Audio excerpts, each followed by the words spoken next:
नमस्कार दर्शक बंधु सिद्धार्थ उत्सव नूतन कार्यक्रम लक्ष्मी नृसिंह को स्वागत करुच्ची मु सोनालिशा।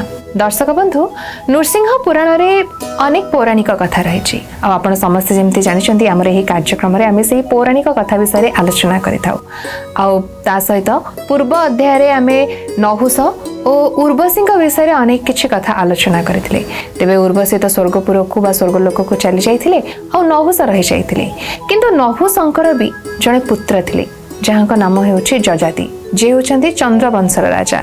आज आम तांको विषय अनेक किछि कथा जानिबा एवं से विषय अधिक शुणाइबा वर्तमान आम सहित अछन्ति अष्टादश पुराणर अन्यतम गवेषक professor doctor Niranjan Sahu. Sir नमस्कार। नमस्कार। आपनको बहुत बहुत स्वागत आमर एही नूतन कार्यक्रम लक्ष्मी नृसिंह। जय जगन्नाथ जय जगन्नाथ जय जगन्नाथ। तेबे सर जेमती पूर्व अध्याय आपण नहुषंक विषय उर्वशींक विषय अनेक किछि कथा कहिथिले इंद्राणीक विषय। आज्ञा तेबे उर्वशी तो चली जाइथिले स्वर्गपुर को, तो तापरे जजाति कथा आम वर्तमान आलोचना करबा जे कहउचंते चंद्रवंशर राजा और देवजानी। आज्ञा तो तांको विषय टिके हमहु कोंतु से केमती आसिले केमती तांकर जन्म होला देवजानी को सहित तांकर केमती देखाला से विषय टिके हम दर्शक बंधु मानन कोंतु।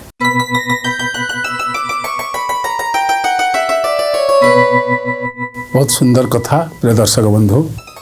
ओम लक्ष्मी नृसिंहाय नमः। उग्रवीर महाविष्णु ज्वलंतम सर्वतोमुखम नृसिंह भीषण भद्र मूर्ति नमाम्यहम्। सूर्यवंश कहतु बा चंद्रवंश कहतु समस्ते आदि नृसिंह को उपासना करिचंती। समस्ते आदि नृसिंहर उपासना करी निजर ओजशक्ति तपशक्ति बढ़ाई और शेष में मुख्य प्राप्ति होती। जो दर्शक बंधु आज आम शुणा नहुषंक संपर्क में आउ नहुषंकर आपण मैंने जानी विशेष भाव में नहुष तो इंद्रपद प्राप्ति होते जितेबाला इंद्र वृत्तासुर को बद्ध करी बहु वर्ष पर्यंत तपस्या करने इंद्रपद त्याग करते।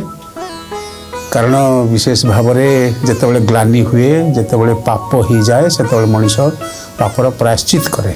इंद्र प्रायश्चित करने जितेबाला चली जाइछन्ति नहुष इंद्रपद प्राप्ति होती। आ इंद्रपद प्राप्ति है से जो भूल कले इंद्राणी को सची को विवाह करने चाहिए भोग करने को चाहिए ये शर्त रखिले इंद्राणी जहाँ नारद महर्षि बुझे देते जे ऋषि मान को बाहर कर सबार आसिले मु तुमको विवाह करी। फल ऋषि मान अभिशाप से पाइले। ऋषि मान अभिशाप पाइबा परे से अजगर रूप धारण करते आउ अजगर रक्षा किभली पाइले अर्थात भीम को जितेबाला अरण्य बांधि पकई खोजी खोजी आसी युधिष्ठिर धर्म उपदेश प्रदान करते राजा नहुष को बा अजगर को अजगर से मुक्ति होते। यही नहुष राजा चंद्रवंश राजा पुत्र होचंती जजाति। नहुषंकर पत्नी होचंती पितृमती। ए पितृमतींकर गर्भरु जात होचंती राजा जजाति। दर्शक बंधु एठी आउ गोटे कथा आम पाखक आसे जड़े भृगु वंशरे जन्म नहीं ऋषि अच्छी तांका ना होचंती शुक्राचार्य एवं शुक्राचार्यंकर गोटे सुंदरी कन्या थिले तांका ना देवजानी एवं असुर कूलर से होचंती गुरु सद्गुरु परम गुरु किए ना शुक्राचार्य। शुक्राचार्य व्यतीत आउ गोटे प्रसंग ये आम पाखक आसे ताहा होची असुर मानकर राजा होचंती वृषपर्वा। वृषपर्वांकर झील ना होची शर्मिष्ठा। शर्मिष्ठा देखा सुंदर एवं खूब क्षमाशीला एवं दयाशीला एवं कल्याणी तेरे गुरुंकर कन्या अर्थात शुक्राचार्य कन्या देवजानी एवं वृषपर्वा कहले असुर असुर कूलर जी होचंती राजा वृषपर्वा तांकर कन्या होचंती शर्मिष्ठा। उभय स्नान करने पुष्करणी को जाइथिले। ए पुष्करणी के जाइथिला बेले उभय उभय गोटे कथा होची राजा कहले गुरुंक पाखरे शुक्राचार्य पाखरे समस्त प्रजा भली समस्त भय करे निश्चित भाव शुक्राचार्य को। फल स्नान करुला बेले तरतर होगी पलि आसचंती किए ना शर्मिष्ठा तरतर होकर आसिकी आख्यायिका जहाँ कहे से तरतर होकर देवजानी वस्त्र को परिधान करते शर्मिष्ठा।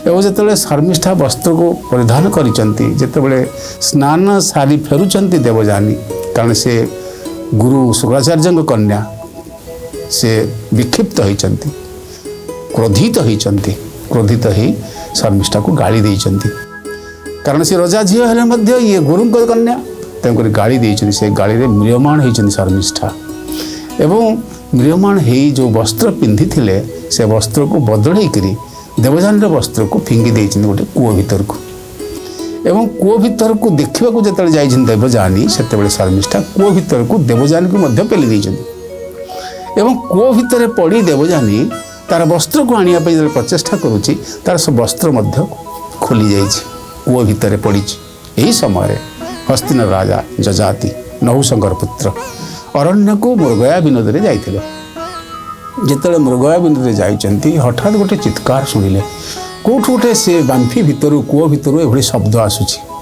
से शब्द शुणी जो देखिले कूଅ भीतर गोटे कन्या सुंदरी कन्या चंद्रमा परी सुंदर देखा जाउछंती से कन्या को देखी राजा जजाति कूଅ भीतर को प्रवेश करिछंती एवं वस्त्र प्रदान करिछंती काहू ना देवजानी को एवं देवजानी को उद्धार करिछंती कूଅ भीतर जिते कूଅ भीतर उद्धार करिछंती सेतिकी बेले देवजानी कहउछंती मु होउची विशेष भाव में शुक्राचार्य कन्या मोर हाथ जी प्रथम धरी से ही मोर बर हम अर्थात देवजानी ये जो शर्त रखिंट से शर्तटी जजाति मानि नहीं कारण जजाति देवजानी को रूप लावण्य मुग्ध हो सारी राजा हेले मध्य राजपुर रे अंतपुर रे राणी थिले मध्य कन्या माने थिले मध्य किंतु देवजानी प्रति आकृष्ट होते जजाति एवं विवाह करने को जो प्रस्ताव जाइए देवजानी शर्त रखिंट जे विशेष भाव में क्रोधित होती वृषपर्वा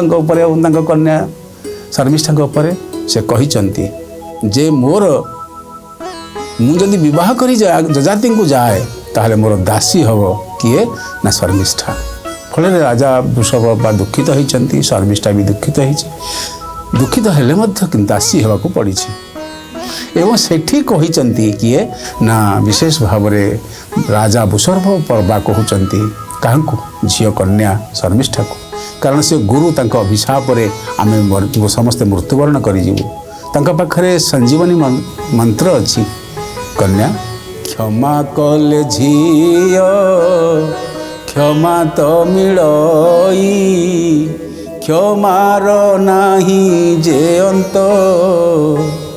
क्षमार ग्रहीता क्षमा दाता बेनी ए भुवने जगजीता ये सुंदर भाव में शर्मिष्ठा काव्य लिखाई जे विशेष भाव में क्षमा करने को शिख झील फल शर्मिष्ठा क्षमा प्रदान कर दासी होगी जिते बड़े जाती बेले शर्त रखिंट किए ना शुक्राचार्य कहले हे राजन जजाति तुम्हें जिते बड़े जाऊछ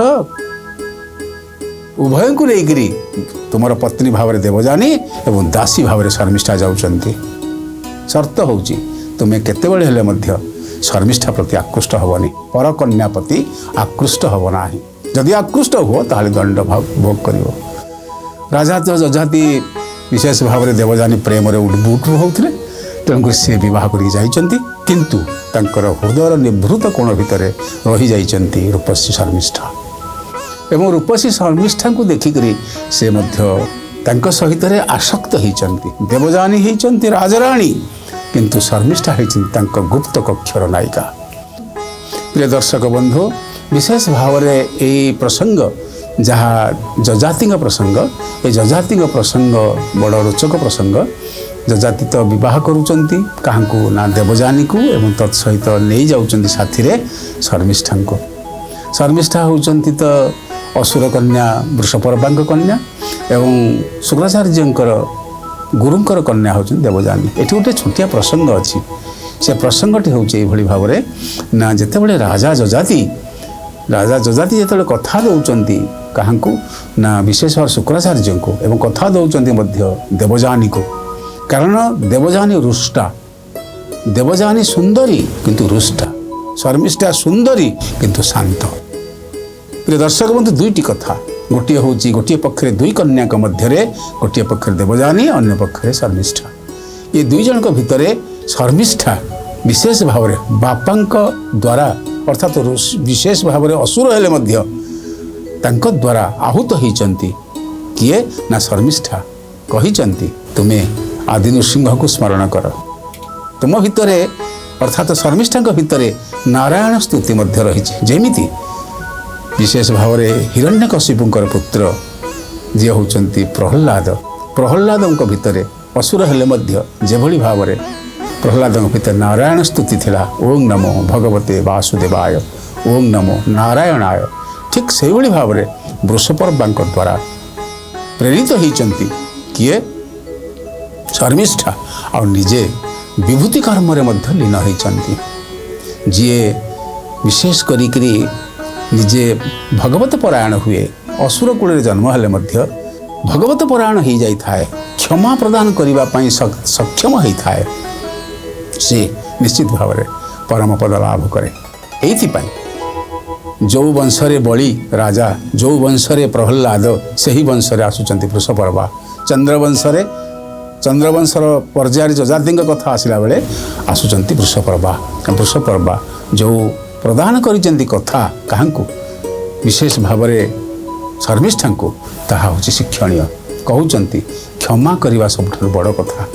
ତୁମେ କ୍ଷମା କର, କାରଣ ତୁମେ ଯଦି କ୍ଷମା ନ କରିବ କନ୍ୟା, ତାହା ହେଲେ ନିଶ୍ଚିତ ଭାବରେ ଶୁକ୍ରାଚାର୍ଯ୍ୟଙ୍କର ଅଭିଶାପରେ ମୋ ଅସୁର କୂଳ ଧ୍ୱଂସ ହୋଇଯିବ। ଅସୁର କୂଳର ରକ୍ଷା ପାଇଁ ଶର୍ମିଷ୍ଠା ଦାସୀ ହେବାକୁ ରାଜି ହୋଇଛନ୍ତି। ନହେଲେ ସେ ରାଜି ହୋଇନଥାନ୍ତେ, କାରଣ ସେ ରଜା ଝିଅ, ଅସୁର କୂଳର ଝିଅ, ବରଂ ନିଶ୍ଚିତ ଭାବରେ ଦୁଃଖ ପାଇପାରିଥାନ୍ତେ। କିନ୍ତୁ ବଂଶର ରକ୍ଷା ପାଇଁ, ଅସୁର କୂଳ ରକ୍ଷା ପାଇଁ ଶର୍ମିଷ୍ଠା ନିଜେ ଦାସୀ ହେବାକୁ ନିଜେ ମଣିଛନ୍ତି, ଆଉ ଦାସୀ ହୋଇଛନ୍ତି ମଧ୍ୟ। ତେଣୁ ପ୍ରିୟ ଦର୍ଶକ ବନ୍ଧୁ, ଦାସୀ ହେଇକି ସିନା ଗଲେ, କିନ୍ତୁ ନିଜ ଭିତରେ ଥିବା ଯେଉଁ ଗୁଣ ଗରିମା, ସେ ଗୁଣ ଗରିମାରେ ଆକୃଷ୍ଟ ହୋଇଗଲେ ରାଜା ଯଜାତି। ଯେତିକି ସେ ଭଲ ପାଉଥିଲେ ଦେବଯାନୀକୁ, ସେତିକି ସେ କ୍ରୋଧିତ ହେଲେ ମଧ୍ୟ ଦେବଯାନୀକୁ। କିନ୍ତୁ ଶର୍ମିଷ୍ଠାଙ୍କ ସହିତରେ ଗୁପ୍ତ କକ୍ଷରେ ନିଜେ ବିରାଜମାନ କଲେ ଯଜାତି। କିନ୍ତୁ ତା ସହିତ ଶୁକ୍ରାଚାର୍ଯ୍ୟଙ୍କ କଥା ବି ଏଥିରେ ବର୍ଣ୍ଣନା କରାଯାଇଛି। ତ କ'ଣ ରହିଛି? ଆଜ୍ଞା, ସେ ସଂକଳ୍ପ ପାଠ ଗୋଟେ କରିଥିଲେ, ତ କ'ଣ ସେ ସଂକଳ୍ପଟି ଥିଲା? ପ୍ରିୟ ଦର୍ଶକ ବନ୍ଧୁ, ବଡ଼ ସୁନ୍ଦର କଥାଟିଏ। ସେ କଥାଟି ହେଉଛି ଏଇଭଳି ଭାବରେ ଶୁକ୍ରାଚାର୍ଯ୍ୟ ସବୁ ଜାଣିପାରନ୍ତି ଦେବଯାନୀର ଅବସ୍ଥା କ'ଣ ହେବ, ଆଉ ତା ପାଖରୁ କେଉଁ ଚନ୍ଦ୍ରବଂଶର କେଉଁ ସନ୍ତାନମାନେ ଆସିବେ, ଏବଂ ଶର୍ମିଷ୍ଠା କିଏ, ଆଉ ଶର୍ମିଷ୍ଠାଙ୍କ ପାଖରୁ କିଏ ଆସିବେ ସଂସାର ବକ୍ଷକୁ, ଏ କଥା ଜାଣନ୍ତି ଋଷିମାନେ। ତେବେ ଶୁକ୍ରାଚାର୍ଯ୍ୟ ଯେତେବେଳେ ଦେଖିଲେ ଯେ ତାଙ୍କ କନ୍ୟା ଦେବଯାନୀ କହୁଛି ଯେ ବାପା, ତୁମେ ଅସୁର କୂଳର ଗୁରୁ ହେଇକିରି ଯଦି ମୋ କଥା ନ ଶୁଣ, ତାହେଲେ ଆତ୍ମହତ୍ୟା କରିଦେବି। ଆତ୍ମହତ୍ୟା କରିଦେବା ସ୍ନେହରେ, ଆତ୍ମହତ୍ୟା କରିଦେବା ଭୟରେ ଶୁକ୍ରାଚାର୍ଯ୍ୟ ରାଜି ହୋଇଛନ୍ତି। କ'ଣ ପ୍ରସଙ୍ଗଟି ହେଉଛି ଦେବଯାନୀ ଚାହୁଁଛି ରାଜା ଝିଅ, ବୃଷପର୍ବାଙ୍କ ଝିଅ ମୋର ଦାସୀ ହେଉ। ବିଶେଷ ଭାବରେ ଦେବଯାନୀ ସହ୍ୟ କରିପାରୁନଥିଲେ। এই যে সহ্য କରିପାରୁନଥିଲେ, ଏଇଥିପାଇଁ ଚାହୁଁଥିଲେ ଯେ ପ୍ରତିଶୋଧ ନେବା ପାଇଁ ଶର୍ମିଷ୍ଠାଙ୍କୁ ଦାସୀ ଭାବରେ ପାଇବା ପାଇଁ ଚାହୁଁଥିଲେ। ଆଉ ଦାସୀ ଭାବରେ ତ ରାଜି ହୋଇଗଲେ, ବୃଷପର୍ବା ରାଜି ହୋଇଗଲେ, ଏବଂ ତତ୍ ସହିତ ଶୁକ୍ରାଚାର୍ଯ୍ୟ ରାଜି ହୋଇଗଲେ। କିନ୍ତୁ ରାଜି ହେଲେ ମଧ୍ୟ ଜାଣିପାରିଲେ ଶୁକ୍ରାଚାର୍ଯ୍ୟ। ଭାଗବତରେ ଗୋଟିଏ ସୁନ୍ଦର କଥା ଅଛି। ଶୁକ୍ରାଚାର୍ଯ୍ୟ କହୁଛନ୍ତି, ଶୁକ୍ର ଯଜାତି ମୁଖ ଚାହିଁ କହନ୍ତି ଶୁଣ ନୃପ ସାଇ। କ'ଣ କହିଲେ? ଯଜାତିଙ୍କୁ ମୁଖକୁ ଚାହିଁକରି ଶୁକ୍ରାଚାର୍ଯ୍ୟ କହୁଛନ୍ତି, ଶର୍ମିଷ୍ଠା ସଙ୍ଗେ ସହବାସ କଲେ ଲଭିବୁ ଅତି କ୍ଲେଶ। এই ଗୋଟିଏ କଥା ଶ୍ରୀମଦ୍ ଭାଗବତ ମହାପୁରାଣରେ ବର୍ଣ୍ଣନା ଅଛି। ଶୁକ୍ରାଚାର୍ଯ୍ୟ କହୁଛନ୍ତି, ହେ ରାଜା ଯଜାତି, ତୁମେ ଯଦି ମୋର କନ୍ୟାକୁ ଅବହେଳା କର, ତାଠାରୁ ଅଧିକ ଗୁରୁତ୍ୱପୂର୍ଣ୍ଣ ହେଉଛି ସୁନ୍ଦରୀ ଶର୍ମିଷ୍ଠା ପ୍ରତି ଯଦି ତୁମେ ଆକୃଷ୍ଟ ହୋଇ ସହବାସ କର, ତାହେଲେ କ୍ଲେଶ ପାଇବ, ଯନ୍ତ୍ରଣା ପାଇବ, ଯନ୍ତ୍ରଣା ଦଗ୍ଧ ହେବ, ମୋର ଅଭିଶାପ ତୁମ ଉପରେ ଫଳିବ। এই ହେଉଛି ସଂକଳ୍ପ କରିଥିଲେ। ରାଜା ଯଜାତି ସେ ସଂକଳ୍ପରେ ରାଜି ହୋଇଥିଲେ ଏବଂ କହିଥିଲେ ଯେ ନିଶ୍ଚିତ ଭାବରେ ମୁଁ ଦାସୀ ଭାବରେ ଯାହାକୁ ପାଇବି। ଜାଣିଛନ୍ତି ପରିଣାମ କ'ଣ ଘଟୁ ବା ନ ଘଟୁ, ସେ ବୁଝିଛନ୍ତି।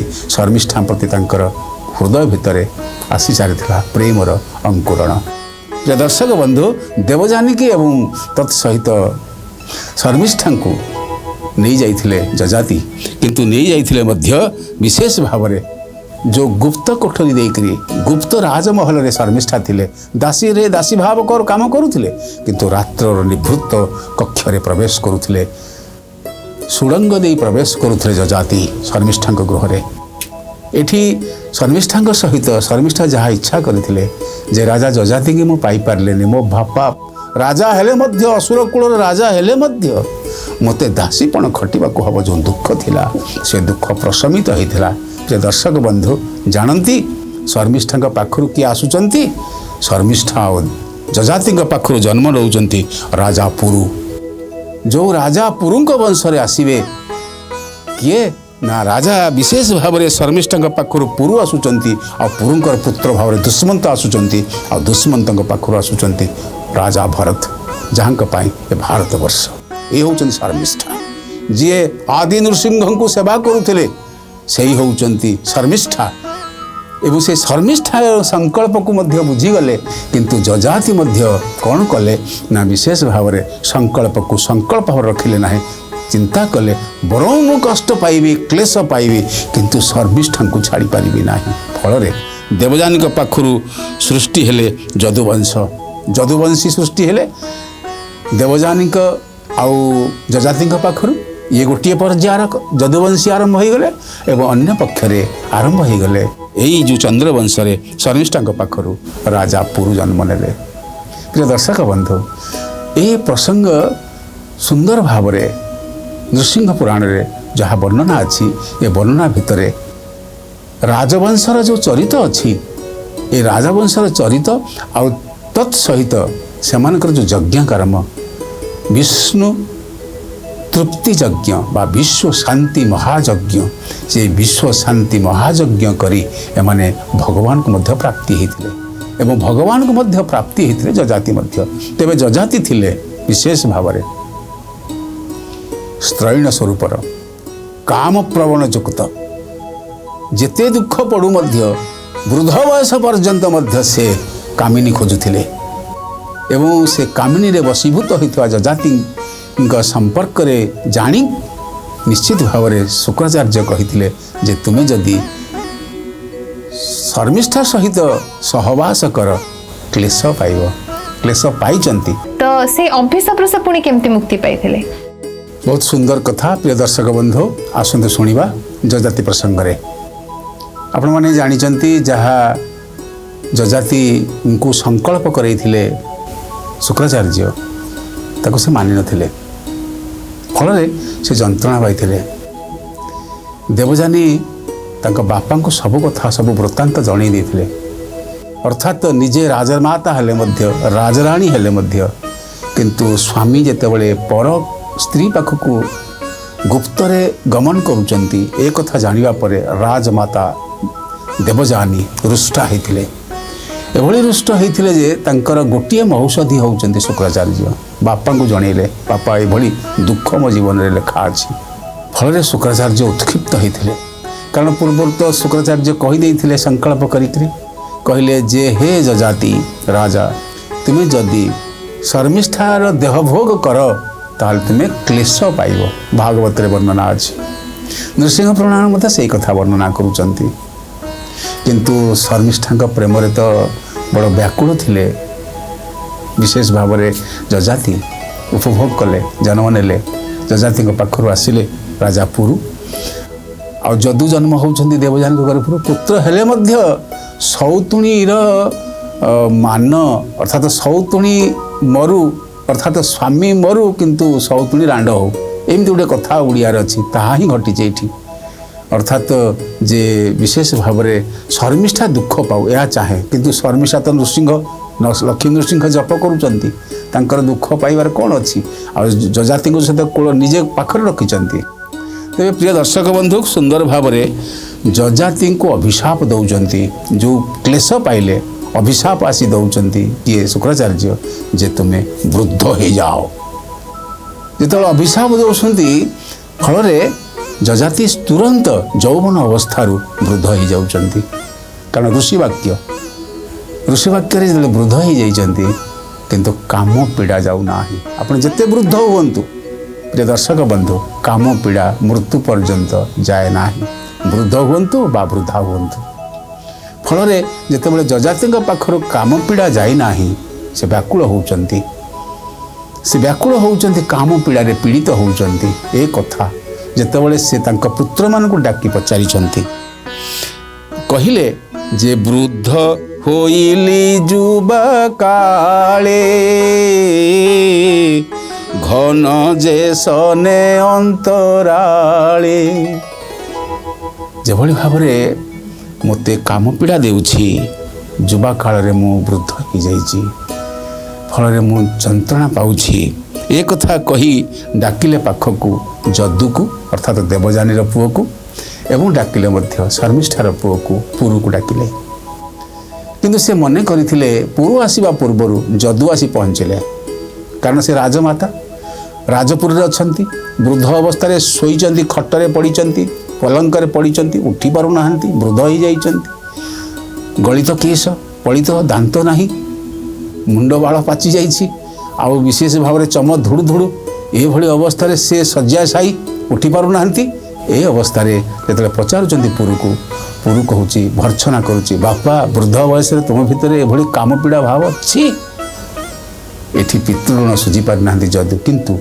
एक कथा शुणिकी दौटिकी आसुचंती राजा पुरु आसुचंती शर्मिष्ठा पुओ कहते बापा कौन है से कहते मोर काम पीड़ा पाई मु चाहे मोर वार्धक्य किए नहीं जौबन दो बापा आपण वार्धक्य मते दे दिंतु आ मु विशेष भाव वृद्ध हो जाए आप युवक हूँ पितृऋण सुझुंट राजापुर यही हूँ राजापुर किंतु वृद्ध पुरु हेले राजा जजाति बुझुंट जे एक कथा ठीक है ना पुणी परवर्ती काल में निजर यौवन को फेरई दौरान क्या ना राजा पुरु को वार्धक्य नौकरी एवं निजे तपस्या कहते लक्ष्मी नृसिंहाय नम लक्ष्मी नृसिंहाय नम लक्ष्मी नृसिंहाय नम उग्रवीर महाविष्णु ज्वलंतम सर्वतोमुखम नृसिंह भीषण भद्र मृत्यु मृत्यु नमाम्यहम रक्षा कर फल जजाति मुक्ति पाई। वाह बहुत सुंदर गोटे पौराणिक कथा आम आज जानापी कि पाइले आशा करें दर्शक बंधु मानक आज ये कार्यक्रम निहाती भाव भल लगी किंतु सर समय तो सरी आसला तो आज व्यासवाणी कौन रही आम दर्शक बंधु मानक कह दिंतु। हाँ सुंदर कथा प्रिय दर्शक बंधु बहुत सहज बहुत सरल नारायण नृसिंह हरे मुरारे प्रह्लाद बाधा हरे कृपालु नृसिंह बाधा आपणकर प्रशमन करदे आनंदर जीवन यापन करेंगे निहाती भाव में जो नृसिंह ठाकुर अच्छा से तो सब प्रकार बाधा विघ्न आपे आपे टली नाम नेता तेरे दर्शक बंधु समय हो गलानी वर्तमान आमको विदाय दिंतु पुणी थे आपण पाखक फेरबू आमर यही नूतन कार्यक्रम लक्ष्मी नृसिंह सहित रोचु नमस्कार। जय जगन्नाथ जय लक्ष्मी नृसिंह।